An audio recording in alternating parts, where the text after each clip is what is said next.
السلام علیکم ناظرین، میں ہوں آپ کا ہوسٹ نعمان شاہ۔ ناظرین، جیسا کہ آپ جانتے ہیں کہ فرقہ واریت کے حوالہ سے اور علماء کرام کے اختلافات کے حوالہ سے میں پہلے بھی کافی ساری ویڈیوز بنا چکا ہوں جو میرے چینل پہ موجود ہیں۔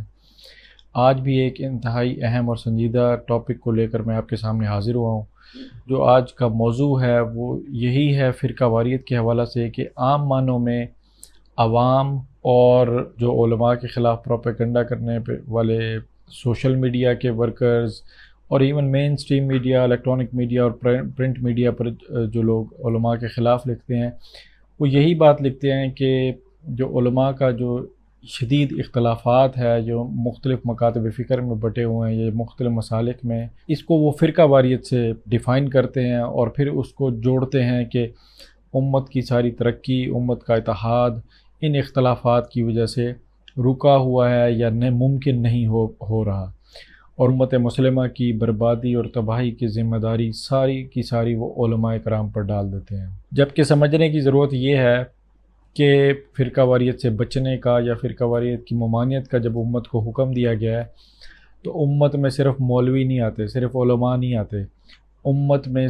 ہر مسلمان آتا ہے، اور اس ہر مسلمان کو اپنی ڈومین میں جو اس پر ذمہ داری شریعت نے ڈالی ہے یا جس ریاست کا وہ شہری ہے اس نے جو ذمہ داری ڈالی ہے، ہر کوئی اپنے رول کے تحت اس الزام کی قید میں آتا ہے۔ اس کی ڈومین میں جو فرقہ واریت سے بچنے کا اس کا جو کردار ہے وہ کاؤنٹ ہوگا، ہر ایک کے فیکٹرز کاؤنٹ ہوں گے۔ یہ صرف مولویوں کے لیے نہیں ہے، یعنی اسلام صرف مولویوں کے لیے نہیں آیا، اور فرقہ واریت یا شدید اختلافات یا جس کو آپ آج ایکسٹریمزم سے جوڑ رہے ہیں، وہ صرف مولویوں کے لیے ممانعت نہیں ہے، اس کی پوری امت کے ہر فرد کے لیے ہے اس کی ممانعت۔ تو ناظرین، یہ میں نے ایک تمہیدی گفتگو کی، اس کو میں ایک نئے پہلو سے، ایک نئے اینگل سے ڈسکس کروں گا۔ پاکستان کے اگر تناظر میں بات کروں تو سب سے پہلے یہ سمجھیں کہ ہمارا ریاست کا اسلام اور ایک عام شہری، عام مسلمان کا اسلام دو مختلف چیزیں ہیں۔ اس وقت جو عام شہری کا اسلام ہے یا عام شہری کا جو دین ہے یا عام شہری جس سے اپنا کسی چیز کا فیصلہ کرتا ہے غلط صحیح کا، وہ ہے قرآن اور حدیث سے ماخذ، یعنی وہ علماء کے فتووں پہ بیسڈ کرتا ہے اس کا سارا اسلام۔ عام شہری نے ہر چیز علماء کرام سے سمجھنی ہے، قرآن و حدیث کے دلائل کے ساتھ۔ تو یعنی عام آدمی کا اسلام جو ہے وہ فتویٰ بیسڈ ہے، جبکہ ریاست پاکستان کا جو اسلام ہے وہ فتویٰ بیسڈ نہیں ہے۔ ریاست پاکستان کا اسلام لیجسلیشن بیسڈ ہے، یعنی کہ ریاست پاکستان کا اسلام وہ ہے جس کو قانون ساز اسمبلی، یعنی کہ جو ہمارے دستور میں جو ہمارے آرٹیکلز درج ہیں اور اس کو قانون ساز اسمبلی جو ہماری پارلیمنٹ ہے اس پر لیجسلیشن کر کے وہ جو قانون بناتی ہے، تو وہ ریاست کا اسلام ہے۔ عام آدمی فالو کر رہا ہے قرآن اور حدیث کو، علماء کے تھرو وہاں سے فتویٰ لیتا ہے، جبکہ ریاست ہر فتوے کو نہیں مانتی، یعنی کہ ریاست ہر فتوے پر عمل نہیں کرتی، ریاست صرف اس فتوے پر عمل کرتی ہے جس پہ لیجسلیشن ہو جاتی ہے، تو وہ آئین و قانون کے تحت اس کا پروسیجر بن جاتا ہے۔ اور یہی وجہ ہے کہ جو ہمارے علماء کرام ہیں، بہت سارے مسائل ایسے ہوتے ہیں، بہت سارے ایشوز ایسے ہوتے ہیں جن پر ان کو ایجیٹیشن، دھرنا اور یہ چیزیں کرنی پڑتی ہیں، کیونکہ سسٹم جو ہمارا آئین و قانون ہے وہ اس مسئلے کو ایڈریس ہی نہیں کرتا۔ قرآن و حدیث ایڈریس کرتا ہے، ہمارا آئین و قانون اس کو ایڈریس نہیں کرتا، تو پھر حل کوئی نہیں ہوتا۔ یعنی اس کو حکومت چاہے بھی تو اس کو کیسے اس پر عمل درآمد کیا جائے، کیونکہ آئین و قانون میں اس پر کوئی بات ہی نہیں ہے۔ تو نتیجتاً علماء اور عوام، کیونکہ وہ تو قرآن و حدیث کو فالو کر رہے ہوتے ہیں، تو وہ سڑکوں پر آ جاتے ہیں، دھرنے دیتے ہیں، اس طرح کی چیزیں آ جاتی ہیں۔ مثال میں آپ کو سمجھا دیتا ہوں کہ جیسے 295 ہمارا گستاخی رسول پر ایک قانون بنا ہوا ہے، تو بے شک وہ قرآن و حدیث سے ہی ماخذ ہے، اس کا فقہ اسلامیہ سے ہے، مگر وہ اس کی لیجسلیشن ہوئی ہے پراپر، اس کا پروسیجر ہے ہمارے آئین و قانون میں، اور اس کو قانون ساز اسمبلی نے بنایا ہے، اس کا سسٹم میں پورا موجود ہے پروسیجر۔ مثال کے طور پہ اگر وہ قانون نہ ہوتا اور پھر کیا ہوتا، پھر سزا تو یہی رہنی تھی قرآن و حدیث کے مطابق، فقہ اسلامی کے مطابق، مگر ہماری گورنمنٹ، ہماری حکومت، ہماری ریاست ایسے مجرم کے خلاف کوئی ایکشن نہ لے سکتی، کیونکہ سسٹم میں اس کا کوئی پروسیجر نہیں ہے، سسٹم میں اس کی کوئی سزا نہیں ہے، سسٹم میں اس پر کوئی قانون سازی نہیں ہوئی۔ تو پھر ان ایشوز پر عوام اور علماء سڑکوں پر نکلتے. یہ ایک میں نے آپ کو مثال سمجھائی ہے. اب یعنی کہ ریاست کا اسلام لیجسلیشن بیسڈ ہے، قانون ساز اسمبلی اس پر قانون بناتی ہے، پروسیجرل لاء کے تھرو اس پر عمل ہوتا ہے. جس چیز کو ہمارا آئین ایڈریس نہیں کرتا، قرآن و حدیث کے جس فتویٰ کو، فقہ اسلامیہ کی جس چیز کو، اس پر ریاست عمل کر ہی نہیں سکتی، اس پہ حکومت کوئی ایکشن نہیں لے سکتی. یعنی اب اس کو میں مزید آسان کروں تو میں یہ کہوں گا کہ پورے پاکستان کے علماء، مفتی اعظم ہر مسلک کے بڑے بڑے علماء اگر لکھ کر دے دیں فتویٰ کسی بھی مسئلہ پر، فلاں شخص نے فلاں فلاں فلاں یہ حرام کام کیا یا فلاں شخص نے یہ غیر اسلامی کام کیا، اس فتویٰ کو اٹھا کے آپ پولیس میں لے جائیں، عدالتوں میں لے جائیں، اس کی کوئی حیثیت نہیں ہے. یعنی مفتی اعظم جو ہے نا، وہ بھی اگر فتویٰ لکھ کے دے دینا تو اس کی کوئی اہمیت نہیں ہے، کیونکہ اگر اس فتویٰ پر کوئی قانون سازی نہیں ہوئی تو نہ اس پر پولیس ایکشن لے سکتی ہے، نہ عدالت ایکشن لے سکتا ہے، کوئی بھی ادارہ اس پر ایکشن نہیں لے سکتا. تو یہ فرق ہے ریاست کے اسلام میں اور عوام کے اسلام میں، جس کی وجہ سے ہمیں اتنے زیادہ مسائل کا اکثر سامنا کرنا پڑتا ہے. تو یہ میں نے ایک سینیریو آپ کو ایک بڑا اہم نقطہ سمجھایا. اب میں آگے جاتا ہوں فرقہ واریت کی طرف. فرقہ واریت کے متعلق ہمارے ہاں جیسے میں نے پہلے بتایا کہ یہ کہا جاتا ہے کہ علماء کرام آپس میں اختلاف نہ کریں، علماء کے فتوے اتنے ڈیفرنٹ ہوتے ہیں، حلال حرام شرک اور یہ سارے فتوے دیتے ہیں ایک دوسرے کے خلاف. جیسے میں نے پہلے کہا کہ پورا کا پورا اسلام علماء کرام پر نہیں نازل ہوا، خالی ان کے لیے احکامات نہیں آئے، امت کے ہر فرد کے لیے آئے ہیں. اب میں آپ کو یہ بتانا چاہتا ہوں کہ جیسے میں نے بیان کیا کہ ہمارا اسلام جو ہے نا وہ لیجسلیشن بیسڈ ہے. اب مولوی کا فتویٰ کچھ بھی کہتا رہے، اس کی لیگل کوئی سٹیٹس نہیں ہے، اس کی لیگل کوئی حیثیت نہیں ہے. اب آپ کسی عالم کے پیچھے نماز پڑھتے ہیں یا نہیں پڑھتے، آپ کسی مسلک کو فالو کرتے ہیں یا نہیں کرتے، ان ساری چیزوں پہ کوئی قانون سازی نہیں ہے. یعنی کہ حرام کیا ہے، شرک کیا ہے، بدعت کی، یہی اختلافات ہیں نا سارے. ٹھیک ہے، اونچی آواز سے آمین کہنا ہے نہیں کہنا، فاتحہ خلف الامام ہے کہ نہیں ہے، یہ ساری بحثیں، یا رسول اللہ کہنا ہے کہ نہیں کہنا، عید میلاد النبی منانی ہے کہ نہیں منانی، یہی علماء کے اختلافات ہیں نا. ان پہ کسی چیز پہ لیجسلیشن موجود نہیں ہے ہماری. یعنی کہ پاکستان کی جو قانون کی کتاب ہے، جو سبسٹینشیل لاء یا ایبسٹریکٹ لاء کی کتاب ہے، اس میں کوئی قانون سازی موجود نہیں ہے ان چیزوں کے متعلق. یہ چیزیں ہمیں صرف علماء کرام بتا رہے ہیں قرآن و حدیث سے. تو ہمارا اسلام قرآن و حدیث سے ہے نا، تو ہم اس لیے ان مسائل کو علماء سے سمجھتے ہیں اور پھر مختلف اسکول آف تھاٹ میں بٹ جاتے ہیں. مگر ریاست پاکستان کی کوئی لیجسلیشن نہیں ہے ان چیزوں پہ. یعنی میں کیا کہنا چاہ رہا ہوں کہ مولوی کوئی بھی فتویٰ دیتا ہے، اگر اس پہ لیجسلیشن موجود نہیں ہے تو ریاست کو کوئی نقصان نہیں ہے، پاکستان کے شہری کو کوئی نقصان نہیں ہے. تو لہٰذا یہ فرقہ واریت اس سینیریو میں نہیں بنتی. یعنی جس فرقہ واریت سے قرآن اور حدیث نے ہمیں منع کیا ہے اور جمعیت یعنی کہ جمع ہو کے رہنے کا کہا گیا ہے، وہ تو صاف ظاہر ہے کوئی مؤثر چیز ہوگی. یعنی کہ جو امت کی ترقی، امت کے اتحاد میں جو رکاوٹ ہوگی، اس کو قرآن نے اس کی نفی کی ہے، اس کی ممانعت کی ہے. یعنی ایک چیز جس کو آپ نے قانون میں ہی نہیں داخل کیا، جو مؤثر ہی نہیں ہے، آپ مولوی کے پیچھے کھڑے ہو کے نماز پڑھیں، کس کے پیچھے کھڑے ہو کے کرتے ہیں کہ اس کی داڑھی پوری ہے نہیں ہے، اس پہ کوئی قانون موجود نہیں ہے. ساری یعنی غیر مؤثر بحثیں ہیں، اس سے امت کو کوئی نقصان نہیں ہو رہا. ان پر قانون سازی موجود ہوتی تو پھر مسئلہ ہوتا. یہاں پہ میں ایک نقطہ اور بتا دوں کہ چونکہ ہمارا اسلام لیجسلیشن بیسڈ ہے ریاست کا، تو اس میں اختلاف موجود نہیں ہے.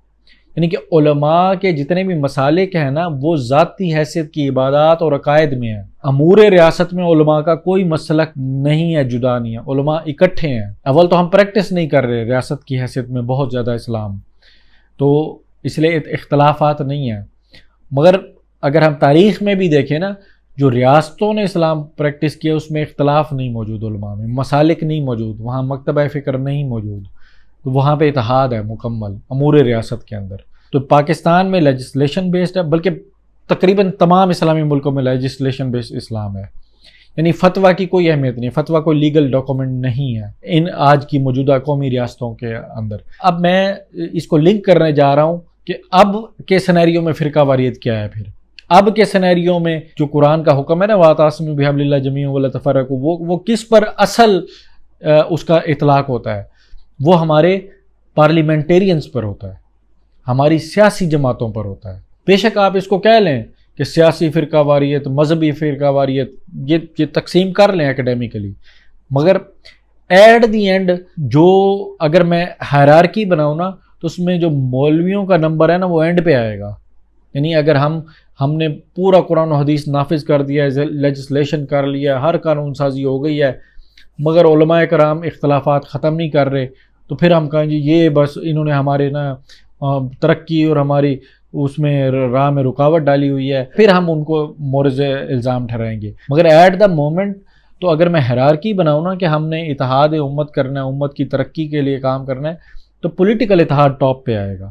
یعنی جو ہم ملکوں میں بٹے ہوئے ہیں نا وہ پولیٹیکل اتحاد ہونا پہلے نمبر پہ آئے گا. اس پولیٹیکل اتحاد کو حل کیا جائے، یعنی OIC جو ہے یا کوئی فورم ایسا بنایا جائے جس میں ہماری مشترکہ قانون سازی ہو سکے اسلامی حوالوں سے، تو وہاں سے چلیں گے. پھر ہم اور فیکٹرز دیکھیں گے، اپنی معاشی پالیسی یہ ساری ہم دیکھتے جائیں گے تمام ملکوں کی.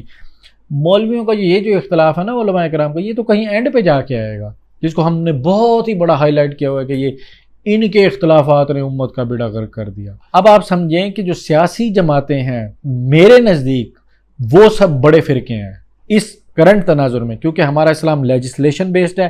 تو کوئی پیپلز پارٹی کا ممبر ہے، کوئی نون لیگ کا ممبر ہے، کوئی جماعت اسلامی کا ممبر ہے. میں اس میں مذہبی سیاسی جماعتوں کو علیحدہ نہیں کر رہا، سب کو شامل کر رہا ہوں. پھر کوئی PTI کا ممبر ہے. جب یہ سارے ایک ہاؤس میں پہنچ جاتے ہیں نا، جو ہمارا پارلیمنٹ کا ہاؤس ہے جہاں پہ ہماری قانون سازی ہونی ہے، جہاں پر ہمارے فتویٰ کو لیگلائزڈ کیا جانا ہے، جہاں پر ہمارے اسلامی فتویٰ کو آئین اور قانون کی شکل دی جانی ہے، اس اسمبلی کے اندر جا کر جب کوئی ایک بل آتا ہے تو ہمیں 2/3 میجورٹی چاہیے ہوتی ہے. اب جو اس بل کے مخالف ووٹ دے گا تو بتائیں وہ فرقہ واریت نہیں ہے؟ یعنی وہ ایسی فرقہ واریت ہے جو بڑی مؤثر ہے، جو بڑی شدت کے ساتھ اثر انداز ہو رہی ہے پاکستان کی ترقی میں، پاکستان کے نفاذ اسلام میں. اگر سارے کے سارے پارلیمنٹیرین مسلمان ہیں تو مجھے بتائیں کہ عمران خان صاحب ہوں یا کوئی وزیر اعظم، وہ یہ کیسے کہتے ہیں کہ ہم اسلام کیسے نافذ کریں جب تک ہمیں 2/3 میجورٹی نہیں ملتی؟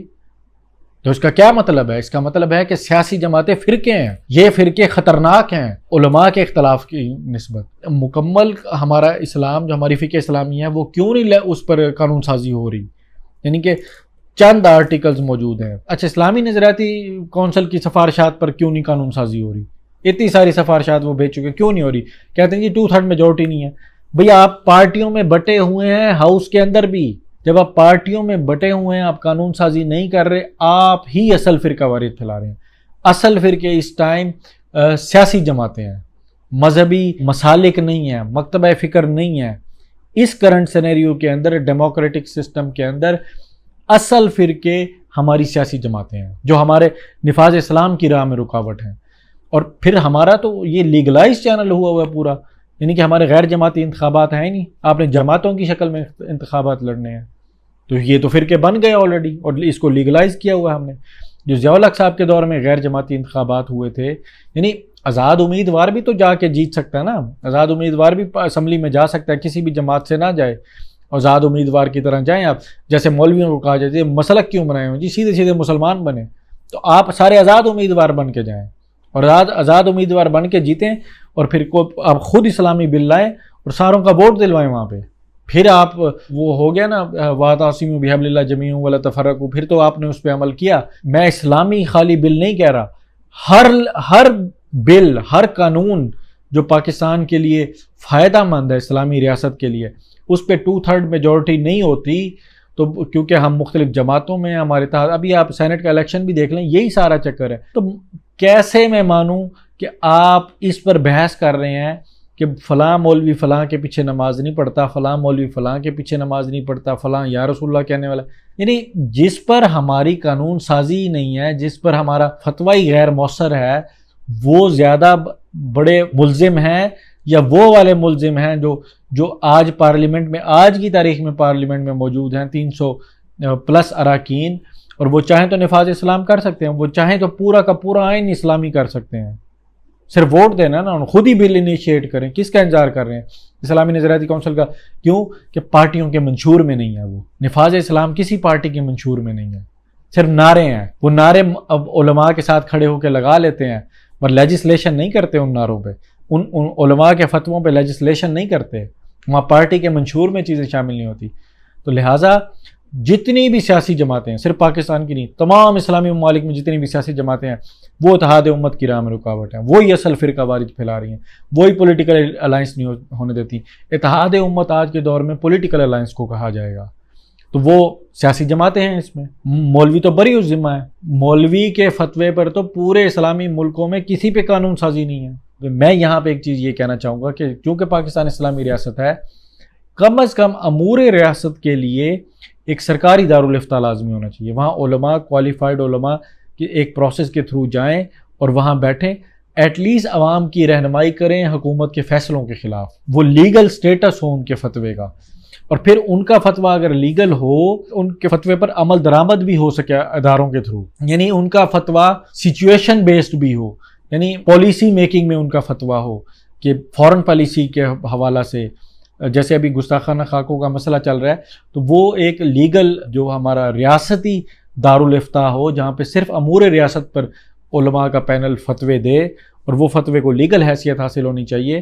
اور ہمارے علماء کی تاریخ ہے، 70-72 سالہ پاکستان کی تاریخ ہے کہ علماء نے کبھی بھی ریاستی پلیٹ فارم پہ جہاں پہ قانون سازی ہے یا جہاں پر ریاست کے پلیٹ فارم پہ وہ اکٹھے ہوئے، کبھی بھی ان میں کوئی اختلاف نہیں ہوا، چاہے وہ کسی بھی مسلک کے علماء تھے. ناظرین، میں اپنا اب ویڈیو کو وائنڈ اپ کرتا ہوں. ویڈیو کافی لمبی ہو گئی ہے، اس پر میں ایک ویڈیو اور بھی بناؤں گا، اس کو مزید ہم ایلیبریٹ کریں گے اس مسئلے کو، اور فرقہ واریت پر بھی انشاءاللہ میں آگے کچھ ویڈیوز بناؤں گا. اس پر میں نے بہت ڈیٹا اکٹھا کیا ہوا ہے کہ فرقہ واریت کی جو اصل ڈیفینیشن ہے وہ کہاں پہ موجود ہے شریعت کے اندر، اور فرقہ واریت کیا صرف مولویوں کا اختلاف فرقہ واریت کہلاتا ہے، اور اختلاف کس حد تک جا کے فرقے میں تبدیل ہوگا، کیونکہ اختلاف کی تو اجازت ہے، اختلاف رحمت ہے. تو پھر عام آدمی کو کیسے پتہ چلے گا کہ یہ اختلاف ہے، یا اب میں جہنمی فرقے سے ناجی فرقے میں داخل ہو گیا ہوں، یا میں ناجی فرقے سے جہنمی فرقے میں داخل ہو گیا ہوں. یہ مذہب کا جو اختلاف ہے، یہ اس کو انشاءاللہ میں ایڈریس کروں گا، مگر میرے نزدیک جو کرنٹ سینیریو کے اندر یہ چیزیں اہم نہیں ہیں. امت کے لیے اہم پولیٹیکل اتحاد ہے، پولیٹیکل فرقہ واریت کو ختم کیا جائے، اور لیجسلیشن بیسڈ اسلام میں زیادہ سے زیادہ علماء کے فتووں کو اور زیادہ سے زیادہ اسلام پر قانون سازی کی جانی چاہیے. جزاک اللہ.